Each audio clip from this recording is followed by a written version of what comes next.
നമസ്കാരം, മെട്രോ മാറ്റിനിയിലേക്ക് സ്വാഗതം. മലയാളികൾക്ക് സുപരിചിതയാണ് നടി കലാരഞ്ജിനി. ഉർവശിയുടെയും കൽപ്പനയുടെയും സഹോദരിയാണ് കലാരഞ്ജിനി. സഹോദരിമാരുടെ പാതയിലൂടെ സിനിമയിലെത്തിയ കലാരഞ്ജിനി കോമഡിയിലും സീരിയസ് വേഷങ്ങളിലും ഒരുപോലെ തിളങ്ങിയ നടിയാണ്. ഓർത്തിരിക്കാവുന്ന നിരവധി ഹിറ്റുകൾ അവർ സമ്മാനിച്ചിട്ടുണ്ട്. ജീവിതത്തിൽ വലിയ ദുരന്തങ്ങളും വിയോഗങ്ങളും നേരിടേണ്ടി വന്നിട്ടുണ്ട് കലാരഞ്ജിനിക്ക്. ശബ്ദം നഷ്ടപ്പെട്ട അപകടം മുതൽ സഹോദരങ്ങളുടെ മരണം വരെ എല്ലാത്തിനെയും അതിജീവിച്ചുകൊണ്ട് മുന്നോട്ട് പോവുകയാണ് കലാരഞ്ജിനി. അതേസമയം നടിമാരുടെ മക്കളും വൈകാതെ സിനിമയിലേക്ക് പ്രവേശിക്കാൻ ഒരുങ്ങുകയാണ്. ഉർവശിയുടെ മകൾ തേജലക്ഷ്മിയും കൽപ്പനയുടെ മകൾ ശ്രീസഖ്യയും ഒക്കെ അതിനുള്ള മുന്നൊരുക്കത്തിലാണ്. അടുത്ത തലമുറയുടെ കടന്നുവരവിനെ കുറിച്ച് സംസാരിക്കുകയാണ് കലാരഞ്ജിനി ഇപ്പോൾ. ഒപ്പം തൻ്റെ വീട്ടിലുണ്ടായ ദുരന്തങ്ങളെക്കുറിച്ചും പറയുകയാണ്. അച്ഛനും അമ്മയും നിർബന്ധിച്ചിട്ടല്ല ഞങ്ങൾ സിനിമയിലേക്ക് വന്നത്, യാദൃച്ഛികമായി എത്തിയതാണ്. അതുപോലെ മക്കളും അവർക്കിഷ്ടമുള്ള ജോലി ചെയ്യട്ടെ എന്നാണ് ഞങ്ങളുടെ തീരുമാനം. പക്ഷേ അവരും കൊച്ചിയിലേ മുതൽ കാണുന്നത് സിനിമ തന്നെയാണല്ലോ.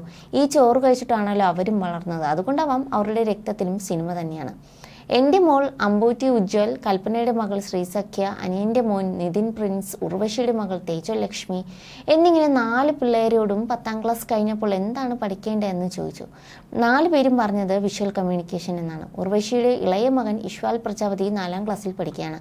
അവനും നല്ലൊരു കലാകാരനാണ്. ശ്രീസഖ്യ തമിഴ് ഡ്രാമ ആർട്ടിസ്റ്റാണ്. എന്തായാലും പഠനമൊക്കെ കഴിഞ്ഞാൽ ഈ മക്കൾ സിനിമയിലേക്ക് തന്നെ വരുമെന്നും കലാരഞ്ജിനി പറയുകയാണ്. ജീവിതത്തിൽ ഉണ്ടായ ദുരന്തങ്ങളെക്കുറിച്ച് കലാരഞ്ജിനി പറഞ്ഞത് ഇങ്ങനെയായിരുന്നു. ആദ്യം അച്ഛൻ, പിന്നെ അനിയൻ, ചിറ്റപ്പൻ, മിനിമോൾ, അതെല്ലാം നഷ്ടങ്ങൾ തന്നെയാണ്.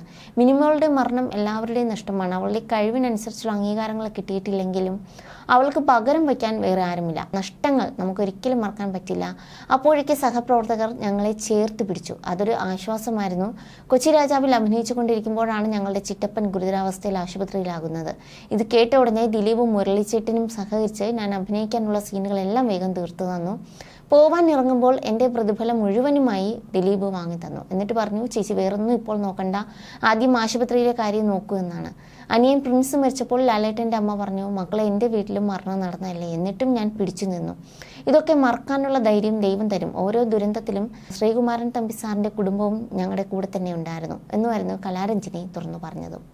You're watching me on metromatney.com. on metromatney.com.